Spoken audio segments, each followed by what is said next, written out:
காங்கிரஸ் கட்சியுடைய நிறைய நிர்வாகிகள் வந்து நண்பர்கள், நெருங்கிய நண்பர்கள்.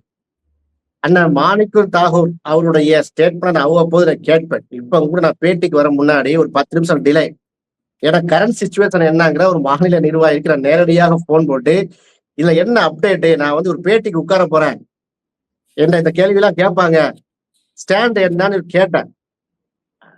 அவர் சொன்ன கருத்து என்ன தெரியுமா?